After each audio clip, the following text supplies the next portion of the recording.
Hello student, good afternoon. कल हमने chapter 4 के एक्सरसाइज की थी। 3 क्वेश्चन हमने उनमें किए थे। 3 के आंसर मैंने आपको बताए थे और वो 3 क्वेश्चन आंसर आपको आज होमवर्क में भी दिए थे। तो आप सब ने होमवर्क कर दिया होगा। अब सबको होमवर्क डन भी करना था, सबमिट भी करना था। तो आप सब ने सबमिट कर दिया होगा। होमवर्क कर दिया है ना सब ने, कि नहीं किया है?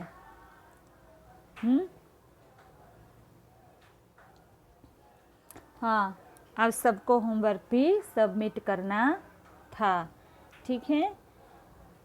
तो अभी मैं आपको आगे की एक्सरसाइज, हमने 1, 2, 3 क्वेश्चन अगले वीडियो में किए थे। अब उनके बाद क्वेश्चन नंबर 4 से हम स्टार्ट करेंगे। मैं शुरू कर रही हूँ, आपको आगे आंसर में समझा रही हूँ, ठीक है। आपको अगर कुछ समझ में नहीं आ रहा है तो आप जब हमारी मीटिंग होती है तो उनमें पूछ लीजिएगा, तो आपको सब कुछ अच्छी तरह से समझ में आ जाएगा, ठीक है बच्चों। चलो अब आगे है क्वेश्चन नंबर 4। टिप्पणी लिखिए। आपको क्वेश्चन के आंसर मैं अभी समझा रही हूँ। उनमें पहला क्वेश्चन है कर्ण की अभिलाषा। तो कर्ण की अभिलाषा क्या थी, उनकी इच्छा क्या थी, वो क्या करना चाहता था, उनके बारे में हमें यहाँ थोड़ा लिखना है, थोड़ा बताना है कि कर्ण की कौन सी अभिलाषा थी, ठीक है। तो अभी कर्ण की अभिलाषा के बारे में हम बात करेंगे।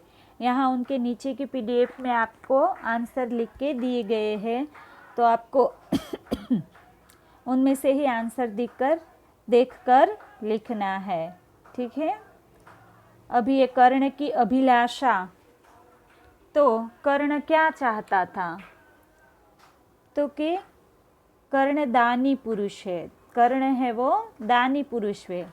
वह प्रतिदिन जरूरतमंद लोगों को दान देता है। उसे राज्य पाने की इच्छा नहीं है। वैभव पाकर भोग विलास में जीना उसके स्वभाव के विरुद्ध है। वह दयालु और उदार वृत्ति का है। गरीबों के प्रति उसके मन में करुणा है। उसकी यही अभिलाषा है कि वह अपनी दान वृत्ति से निर्धनों का दुख दूर करता रहे। क्या करता रहे, तो कि वो जो निर्धन लोग हैं उनका दुख दूर करता रहे उनके दान से। तो ये कर्ण की अभिलाषा थी। क्या थी, तो कि उन्हें राज्य की लालसा नहीं थी। उन्हें राजपाट करके उसका सुख भोगने में कोई आनंद नहीं था। वो ऐसा करना नहीं चाहता था। वो भोग विलास में नहीं मानता था। वो तो गरीब लोगों की मदद करना चाहता था। आपको पता हो तो सबसे बड़ा दानवीर है वो कर्ण माना जाता है। कर्ण बहुत ही दान करता था। उसके पास कोई भी कुछ भी मांगने आता तो वो किसी को भी निराश नहीं करता था। जो कोई कुछ भी मांगे वो दान में दे देता था। उनके जन्म के साथ उसको जो कवच और कुंडल मिला था वो भी उसने युद्ध के दौरान जब उनके पास मांगने आते हैं तो वो भी दे देते हैं कर्ण जी। तो इतने बड़े दानवीर थे। वो दानवीर के नाम से भी जाना जाता है। कर्ण, दानवीर कर्ण, ऐसे भी उनका नाम प्रख्यात है। तो वो दानवीर तरीके से भी जाने जाते हैं। तो इतना बड़ा दान करते थे और इन्हीं के वजह से उन्हें दानवीर भी कहा जाता है। तो कर्ण की यही इच्छा थी। उनके और कोई लालसा नहीं थी। विलास को भोगना ये उनके स्वभाव के विरुद्ध था। वो उनका स्वभाव नहीं था कि उसको सब कुछ मिल गया और आराम से बैठकर खाए पिए, ये उसका स्वभाव नहीं था। वो ऐसा नहीं चाहते थे। वो दूसरों को देकर अपनी खुशी प्रकट करते हैं, उनमें अपनी खुशी देखते हैं।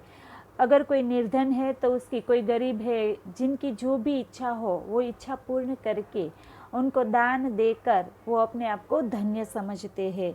तो यही उनकी अभिलाषा थी कि दूसरों के लिए वो मददगार बने और हो सके उतनी उनकी दान करके मदद करे और दूसरों के दुख दूर करे। यही उनकी अभिलाषा थी। अब आगे है नेक्स्ट क्वेश्चन 2।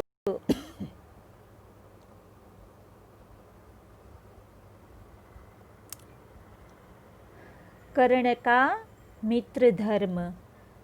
कर्ण का मित्र धर्म क्या कहता है? तो कि कर्ण का जीवन अन्याय और अपमान से भरा हुआ था। एक दुर्योधन ने ही उसे सम्मान दिया और उसे अपना मित्र बनाया। कर्ण दुर्योधन के इस उपकार को कभी नहीं भूल पाया। महाभारत का बच्चों, महाभारत का युद्ध शुरू होने से पहले श्री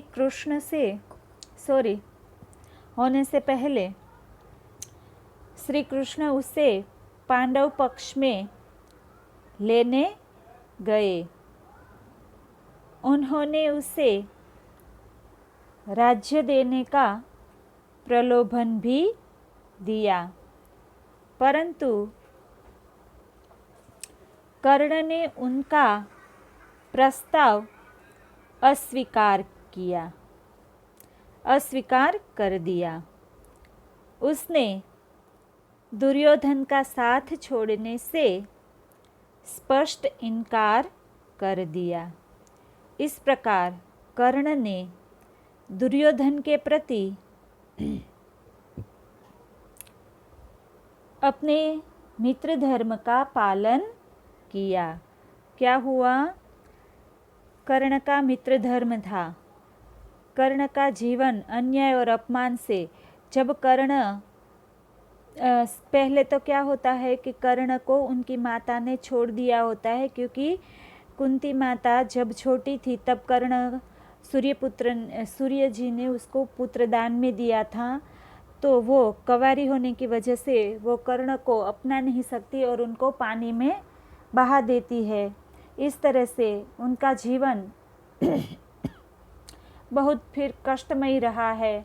इस वजह से उसका अपमान हुआ है, उनके साथ अन्याय हुआ है, ऐसा वो मानते हैं। और हकीकत में ऐसा उनके साथ होने की वजह से वो अपमान से भरे हुए थे। उनका मन वो यही सब सोचता रहता था।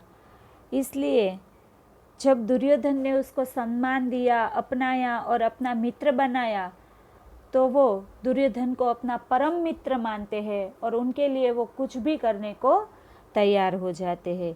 क्योंकि दुर्योधन ने जितना उन्हें सम्मान दिया उतना सम्मान उन्हें कहीं से नहीं मिलता। इसलिए वो जानते हैं कि दुर्योधन अच्छा नहीं कर रहा, फिर भी वो दुर्योधन का साथ नहीं छोड़ रहे, क्योंकि वो उनके परम मित्र थे। और वही उनका मित्रता का धर्म था कि मेरे दोस्त को अभी वो नागपाश में जकड़ा हुआ है आंधियों के युद्ध के, इसलिए मैं इस समय उसको छोड़ नहीं सकता। ये उनकी सोच है। उनको जब ज़रूरत है मेरी तो मैं उन्हीं के साथ रहूं। श्री कृष्ण उनको युद्ध के समय उनके पांडवों के पक्ष में ले जाने के लिए भी आते हैं, पर कर्ण उनसे साफ मना कर देते हैं। वो कहते हैं कि मैं अपने मित्र को नहीं छोड़ सकता, मुझे राज्य की लालसा नहीं है। उसको राज्य देने की भी लालसा देता है, पर वो इस बात से इनकार करते हैं। वो इस किसी भी प्रलोभन में नहीं आते और उनका प्रस्ताव नहीं स्वीकारते। दुर्योधन का साथ छोड़ने से वो स्पष्ट इनकार कर देते हैं। इस प्रकार कर्ण ने दुर्योधन के प्रति अपना मित्र भाव है वो पूरी तरह से पालन करते हैं अपने मित्र भाव का। वो अपने मित्र को मुसीबत में छोड़कर जाते नहीं है। इस तरह का उसका मित्र भाव है। अब आगे क्वेश्चन नंबर 5, विरोधी शब्द लिखिए। तो ये जो विरोधी शब्द है उनके अर्थ आपको लिखने हैं। विरोधी शब्द के अर्थ लिखने हैं। तो ये जो विरोधी शब्द है इनके आंसर यहाँ है। पहला है निर्मल, तो उनका विरोधी होता है मलिन। दूसरा है निर्धन, तो उनका विरोधी होता है धनवान। तीसरा है प्रभुत, तो उनका विरोधी होता है कम। चौथा है कोमल, तो उनका विरोधी होता है कठोर। पांचवा अमृत, तो उनका विरोधी होता है विष। क्या होता है? तो के विष। ये थे आपके विरोधार्थी शब्द इस चैप्टर के। अब आगे है, सॉरी क्वेश्चन नंबर 6 है। क्वेश्चन ऊपर है, यहाँ सबने आंसर लिखे हैं इसलिए। एक क्वेश्चन नंबर 6 जो है, निम्नलिखित शब्दों के समानार्थी शब्द कोष्टक में से ढूंढकर उन शब्दों का वाक्य में प्रयोग कीजिए। तो सबसे पहले उनका वाक्य में प्रयोग करना है आपको। ये जो शब्द दिए गए हैं ऊपर, आपको जो कोष्टक के ऊपर शब्द दिए गए हैं ना, 1 2 3 4 5, ये 8 शब्द है। तो ये 8 शब्दों का आपको समानार्थी शब्द लिखना है, फिर उन शब्दों को वाक्य में प्रयोग करना है। तो सबसे पहला जो समानार्थी शब्द है वो है सुखोपभोग। ये आपको यहाँ अंदर ढूंढ के दिखाने हैं कि कहाँ उनके आंसर है। वो आपको आंसर यहाँ लिखने हैं। तो पहला जो शब्द है वो है सुखोपभोग, तो उनका पर्यायवाची यानी समानार्थी शब्द होता है विलास। दूसरा है हथेली, तो उसे कहते हैं करतल। उनके बाद तीसरा है प्रचुर, तो उनका होता है प्रभुत। उनके बाद है चौथा दरज दरज, तो दरज का समानार्थी होता है दरार। ये मैंने आपको शब्दार्थ के अंदर भी बताया था। और आगे है आंधी, तो आंधी का अर्थ होता है धड़। और उनके बाद है पानी, तो उनका होता है अर्थ, पर्यायवाची अर्थ होता है वारी। उनके बाद है गरल, जो मैंने कल भी बताया था कि आपके लिए नया शब्द है गरल। तो गरल को क्या कहते हैं? उनका समानार्थी दूसरा क्या शब्द है? तो के विष यानी जहर। तो उन्हें गरल भी कहते हैं, विष भी कहते हैं और जहर भी कहते हैं। और लास्ट है चट्टान, तो चट्टान का पर्यायवाची होता है शैल। शैल यानी चट्टान, बड़ा जो पत्थर होता है ना उसे हम चट्टान कहते हैं। तो ये थे आपके समानार्थी शब्द। अब इन शब्दों को वाक्य में लिखना है। ठीक है, उन शब्दों को वाक्य में प्रयोग कैसे करते हैं? तो यहाँ आपको वाक्य में प्रयोग करके दिए हुए हैं और इनके आंसर भी इनके अंदर आ जाते हैं। ठीक है, तो पहला जो है, राजा सदा विलास में डूबा रहता था। जो पहला समानार्थी है सुखोपभोग, तो ये उनका वाक्य था। दूसरा है हथेली, तो उनका आंसर होता है करतल। और उनका सेंटेंस है बच्चे का करतल देखकर ज्योतिषी ने उसका भविष्य बता दिया। उनके बाद है 3 नंबर प्रचुर, तो उनका आंसर है प्रभुत।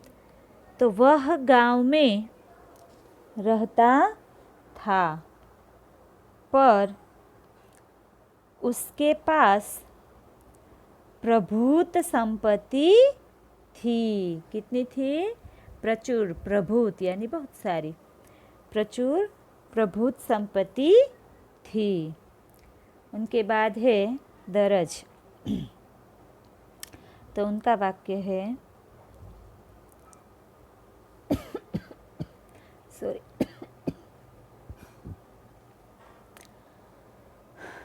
दरज तो गरुड़ पहाड़ों की दरार में निवास करते हैं। गरज का अर्थ होता है दरार, उसको दूसरा क्या कहते हैं? दरार। तो गरुड़ जो पक्षी है वो पहाड़ों की दरार में अपना निवास करते हैं, वो वहाँ रहते हैं। आगे 5 नंबर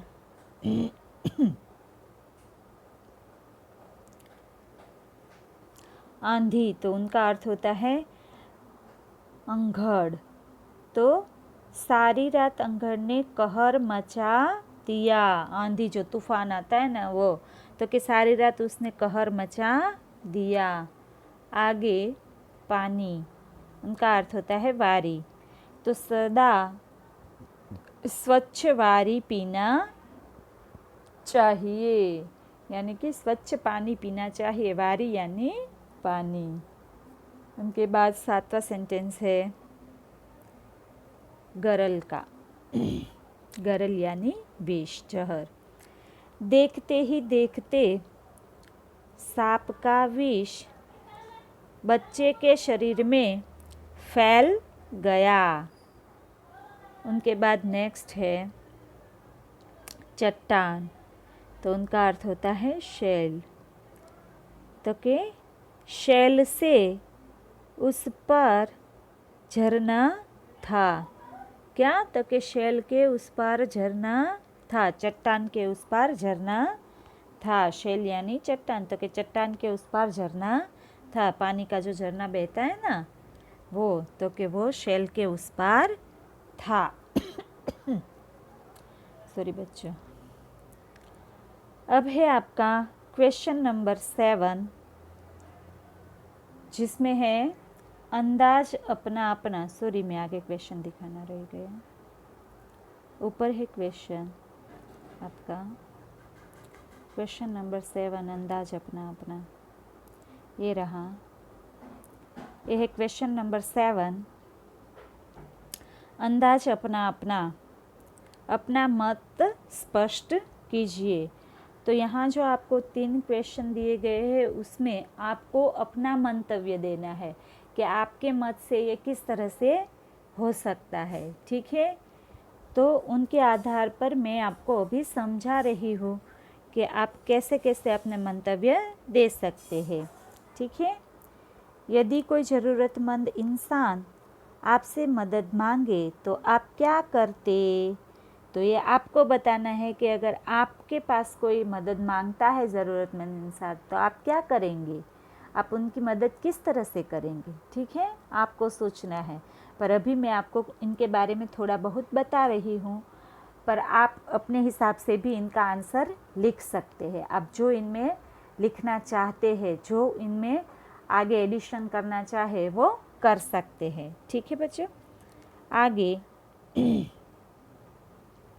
यदि कोई ज़रूरतमंद इंसान आपसे मदद मांगे तो आप क्या करते? तो उनका आंसर है, अगर कोई ज़रूरतमंद इंसान आपसे मदद मांगे तो पहले आप उसकी ज़रूरत के बारे में पूछेंगे ना कि आपकी ज़रूरत क्या है। अगर आपको उनकी ज़रूरत सच्ची लगती है, अगर आपको उनकी ज़रूरत, आप पहले उनसे पूछते हैं कि आपकी ज़रूरत क्या है, फिर अगर आपको उनकी ज़रूरत सच्ची लगती है पूछेंगे तो तो आप अवश्य उसकी मदद करेंगे। करेंगे ना आप? मदद करने में यदि दूसरों के सहयोग की आवश्यकता हुई तो उनका भी आप सहयोग लेंगे।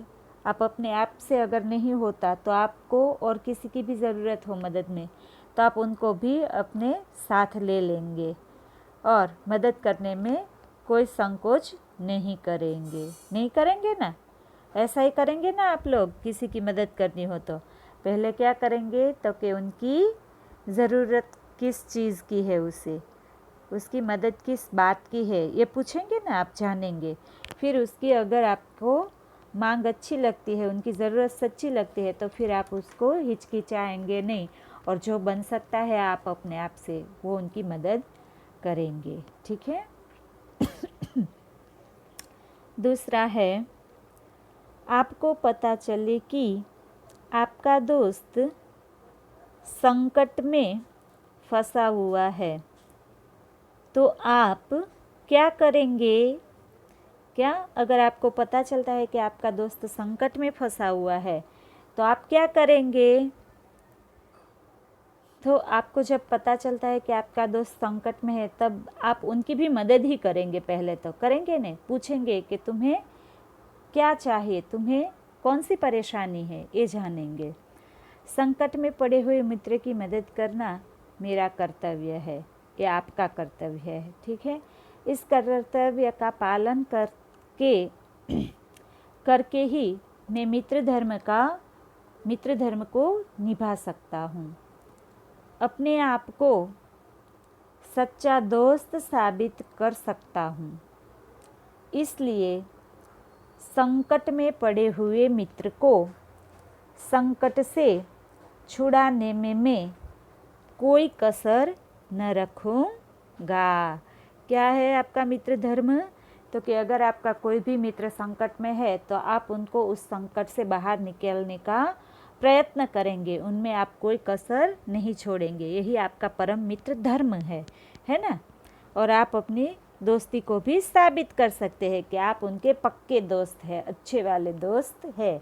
जब आप उनकी मुसीबत में मदद करते हैं, उनको मुसीबत से बाहर निकालने का प्रयत्न करते हैं तो आप उनकी अच्छी तरह से मदद ही करेंगे। तो आपको दोस्त की मुश्किलें शायद थोड़ी बहुत कम हो जाए, उनकी परेशानी कम हो जाए, इसलिए उनको भी अच्छा लगेगा और आपको भी अच्छा लगेगा कि आपने अपने दोस्त की मदद की। सही बात है ना? दोस्त की मदद करनी चाहिए। आप लोग करते ही होंगे अपने दोस्तों की मदद। इसलिए अब आप तो बड़े हो गए, आपके बहुत सारे दोस्त भी होंगे और आप इस तरह की दूसरे दोस्तों को मदद भी करते होंगे। शायद करते हैं ना आप सब? हाँ, ठीक है। अब आगे है क्वेश्चन। तीसरा क्वेश्चन, आपके पास ज़रूरत से ज़्यादा धन संपत्ति है तो क्या करेंगे? क्या कहते हैं कि आपके पास ज़रूरत से ज़्यादा धन संपत्ति है तो आप इसका क्या करेंगे? अभी तो किसी के पास है ही नहीं, कोरोना में बहुत सारी खर्च हो गई ना, क्योंकि अभी इनकम शुरू नहीं है सबके पापाओं की, सबके बिजनेस भी अभी ठप पड़े हुए हैं, इसलिए अभी तो धन संपत्ति की बहुत ज़्यादा सबको ज़रूरत है शायद। तो अभी क्या होगा, अगर आपके पास ज़रूरत से ज़्यादा, ज़रूरत यानी आपकी जो रोज़िंदी ज़रूरियात है वो पूर्ण हो जाती है आसानी से, फिर भी आपके पास धन संपत्ति बचती है तो आप उनसे क्या करेंगे? उस धन संपत्ति से आप क्या करेंगे? तो कि अपने पास जो ज़रूरत से ज़्यादा धन संपत्ति है ना, होने पर मैं उसका उपयोग परोपकार में करूँगा। कहाँ करेंगे उपयोग? तो कि परोपकार में, दूसरों को मदद करने में। मैं अनाथ आश्रम में वहाँ के ज़रूरतमंदों को उनकी ज़रूरी चीज़ें खरीद कर ला दूँगा। ये बहुत अच्छी बढ़िया बात है कि अनाथ आश्रम के अंदर ऐसे बच्चे पलते हैं जिनके माता पिता नहीं होते, जिनको उनके माता पिता ने छोड़ दिया है या तो जिनके माता पिता मर चुके हैं, वो नहीं है। ऐसे बच्चे यहाँ अनाथ आश्रम में रहते हैं, उनका कोई नहीं होता। अनाथ आश्रम के जो ट्रस्टी होते हैं, उनसे उनके जो संचालक होते हैं, वही उनका पालन पोषण करते हैं, वही उनकी देखभाल करते हैं, उनको वहाँ रहने का आश्रय देते हैं, पढ़ाते हैं और नौकरी भी करवाते हैं, इतने काबिल बनाते हैं। वो लोग बहुत ही अच्छा काम करते हैं। तो ऐसे लोगों को अगर मदद की जाए तो ये बहुत ही अच्छी बात है। अच्छी बात है ना बच्चों? उनको उनकी ज़रूरत की चीज़ें मिल जाएंगी। आपके पास तो आपके मम्मी पापा है, आपके पेरेंट्स है, आपके दादा दादी, चाचा चाची, मामा मामी सब है आपके नज़दीक। अगर आपको किसी भी चीज़ की ज़रूरत होगी तो आप अपने मम्मी पापा से मांग सकते हैं। पर ये ऐसे बच्चे हैं अनाथ आश्रम के अंदर जो किसी के पास से कुछ भी मांग नहीं सकते, उनका अपना कोई नहीं होता, इसलिए वो किसी को बेधड़क कह भी नहीं सकते कि आप मुझे ये चीज़ ला कर दो। इसलिए ऐसे बच्चों को मदद करना बहुत ही अच्छी बात है। तो कि मैं पहले अपनी जो धन संपत्ति है उसको ऐसे बच्चों को मदद करने में उनकी मदद करने में दे दूंगा, उनके खर्च पूर्ण कर दूंगा। जो अनाथ आश्रम के बच्चे हैं उनके लिए मैं खर्च करूंगा रुपए।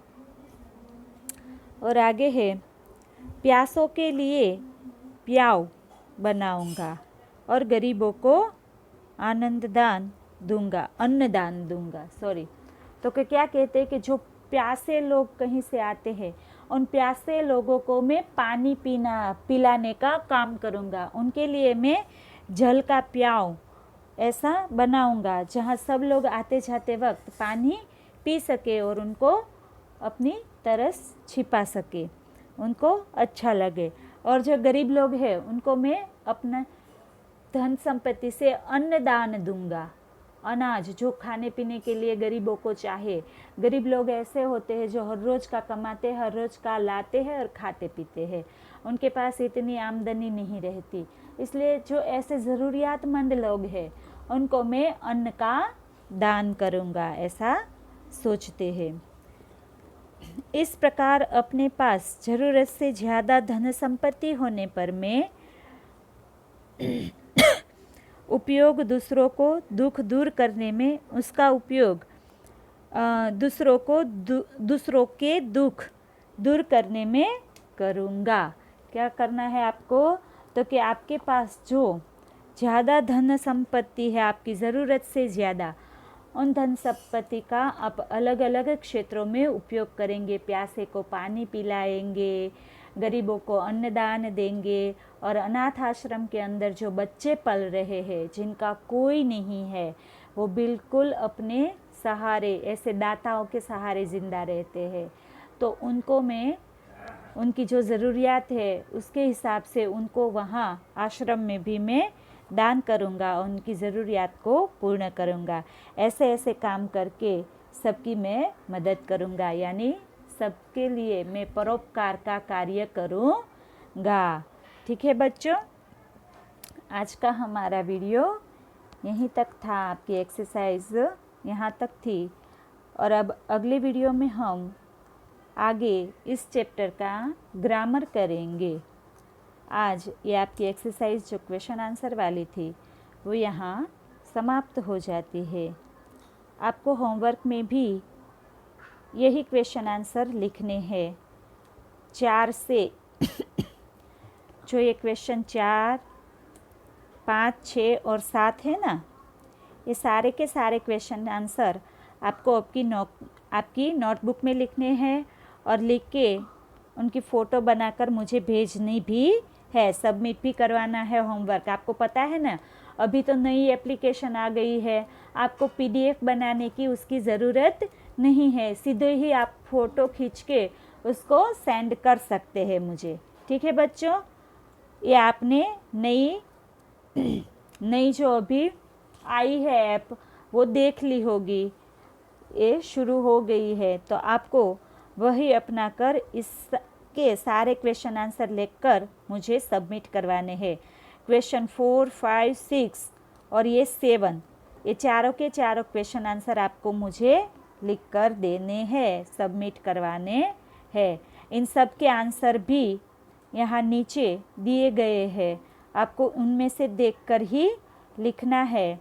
इनके साथ ही आंसर की PDF की बनाकर आपको साथ में ही दे दी है, इसलिए आपको अब कहीं और ढूंढने की ज़रूरत नहीं है। सारे के सारे क्वेश्चन आंसर यहाँ है। ठीक है बच्चों, आपको समझ में आ गया है ना? अगर फिर भी कोई क्वेरी है तो आप मुझे मीटिंग के अंदर पूछ सकते हैं। ठीक है, हमारी जब गूगल मीट में मीट होती है ना, तब आप कुछ भी पूछना चाहे तो मुझे पूछ सकते हैं, मैं आपको समझा दूंगी अगर कुछ समझ में नहीं आ रहा है तो। ठीक है, अभी आपका होमवर्क रहेगा आज का क्वेश्चन नंबर 4, 5, 6 और 7। ये सारे के सारे क्वेश्चन आंसर आपको लिखने हैं अपनी नोटबुक्स के अंदर और मुझे होमवर्क सबमिट करवाना है। ओके, थैंक यू बच्चों। अगले वीडियो में हम ग्रामर करेंगे। आज का वीडियो हमारा यहीं तक रहेगा। Okay, thank you, bye.